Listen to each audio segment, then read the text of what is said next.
నవరాత్రి దుర్గాదేవి చేతిలోని 8 ఆయుధాలు చెప్పే జీవిత సత్యాలేంటో తెలుసుకుందాం.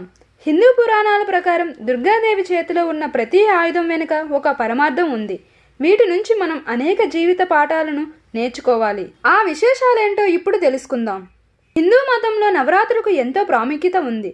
చెడుపై మంచి సాధించిన విజయానికి ప్రతీకగా ఈ వేడుకలను జరుపుకుంటారు. నవరాత్రుల్లో దుర్గామాతను 9 రోజుల పాటు 9 ప్రత్యేక రూపాల్లో అలంకరించి పూజిస్తారు.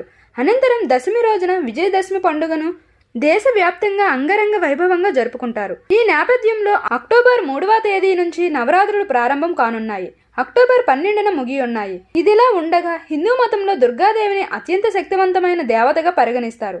ఈ దేవత దుష్ట శక్తులను నాశనం చేసి రాక్షసులను సంహరిస్తుంది, ప్రభువులను రక్షిస్తుంది. ఈ అమ్మవారికి 8 చేతులు ఉంటాయి. సింహంపై స్వారీ చేస్తుంది. అమ్మవారి అష్ట ఆయుధాలు కొన్ని శక్తులకు ప్రతీక. ఇవి మనకు జీవిత పాఠాల గురించి తెలియజేస్తాయి. ఆ విశేషాలేంటో ఇప్పుడు తెలుసుకుందాం. వీడియోలోకి వెళ్లే ముందు ఈ వీడియోకి ఓ లైక్ చేసి సపోర్ట్ చేయండి. అలాగే మరిన్ని వీడియోస్ కోసం మా ఛానల్ని సబ్స్క్రైబ్ చేయండి. ఇక వీడియోని ప్రారంభిద్దాం. సంతోషానికి ప్రతీకగా శంఖం. దుర్గాదేవి తన ఎడమ చేతిలో ఎగువ భాగంలో శంఖాన్ని పట్టుకొని ఉంటుంది. ఇది సంతోషానికి చిహ్నంగా పరిగణించబడుతుంది. తన చేతిలోని శంఖం ధ్వనికి జీవకోటి రాశులలో చెడు లక్షణాలుండే వారంతా భయపడతారు. దుర్గాదేవి వరుణుడి నుంచి ఈ శంఖాన్ని స్వీకరించారు. శక్తివంతమైన విల్లు. దుర్గాదేవి ఎడమ వైపున రెండో చేతిలో విల్లు బాణంతో దర్శనమిస్తుంది. ఇవి శక్తి సామర్థ్యాలకు ప్రతీక. రాక్షసులతో పోరాడే సమయంలో ఆ తల్లి ఈ ఆయుధాలను ఉపయోగించిందని పురాణాల ద్వారా తెలుస్తుంది. దుర్గాదేవి ఈ ఆయుధాన్ని వాయుదేవుడి నుంచి పొందినట్లు పెద్దలు చెబుతారు. త్యాగానికి చిహ్నంగా తామర. దుర్గామాత ఎడమ వైపున మూడో చేతిలో తామర పువ్వును పట్టుకుని దర్శనమిస్తుంది. ఈ పువ్వు త్యాగానికి చిహ్నం. అంటే మనం బాహ్య ప్రపంచంతో సంబంధం లేకుండా వాస్తవ ప్రపంచంలో జీవించాలి.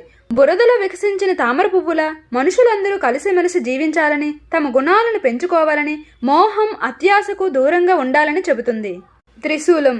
దుర్గామాత ఎడమవైపు ఉండే 4వ చేతిలో త్రిశూలాన్ని కలిగి ఉంటుంది. ఇది ఆ తల్లికి అత్యంత శక్తివంతమైన ఆయుధం. ఈ త్రిశూలంతోనే అమ్మవారు మహిషాసురుడిని మట్టుబెట్టింది. శివయ్య తన త్రిశూలాన్ని అమ్మవారికి ఇచ్చాడు. దీన్ని ధైర్యానికి ప్రతీకగా భావిస్తారు. త్రిశూలంలోని 3 భాగాలు సత్వ, తమో, రజో అనే 3 లక్షణాల గురించి బోధిస్తుంది. వినాయకుడి నుంచి ఖడ్గం. దుర్గాదేవికి కుడివైపున రెండో చేతిలో ఖడ్గం ఉంటుంది. ఇది చెడు, అజ్ఞానాన్ని నిర్మూలిస్తుంది. వినాయకుడు ఈ ఖడ్గాన్ని దుర్గాదేవికి బహుమతిగా ఇచ్చినట్లు పురాణాల ద్వారా తెలుస్తుంది. కళానందం. దుర్గామాత కుడివైపున 3వ చేతిలో గదను కలిగి ఉంటుంది. దుర్గాదేవికి ఈ ఆయుధాన్ని యమధర్మరాజు ఇచ్చినట్లు చెబుతారు. ఈ ఆయుధాన్ని కళానందం అంటారు. ఇది బలం, విధేయత, ప్రేమ, భక్తికి ప్రతీకగా భావిస్తారు. సుదర్శన చక్రం. దుర్గాదేవి కుడి చేతిలో చూపుడు వేలిపై సుదర్శన చక్రంతో దర్శనమిస్తుంది. శ్రీకృష్ణుడు దుర్గామాతకు తనకు ఇష్టమైన ఆయుధాన్ని దుర్గామాతకు ఇచ్చేశాడు. ఎందుకంటే ఈ లోకమంతా ఆ తల్లే నియంత్రిస్తుందని అందరూ నమ్ముతారు. ఈ సుదర్శన చక్రం ధర్మానికి చిహ్నం. ఇది జీవితంలో మన విధులను నిర్వర్తించే పాఠాన్ని బోధిస్తుంది. సర్వశక్తుల. దుర్గామాత ఒక చేత్తో భక్తులను అనుగ్రహిస్తుంది. అలా అనుగ్రహించే తల్లి చేతిలో ఓం గుర్తును మనం గమనించవచ్చు. ఓం అంటే భగవంతుని జ్ఞానం మనలో ప్రవేశిస్తుంది. ఎందుకంటే సర్వశక్తులు అందులోనే ఉన్నాయని శాస్త్రాల ద్వారా తెలుస్తోంది. ఈ ఆయుధాలు మాత్రమే కాకుండా ఆదిపరాశక్తి అయిన ఈ దేవి సింహంపై స్వారీ చేస్తారు.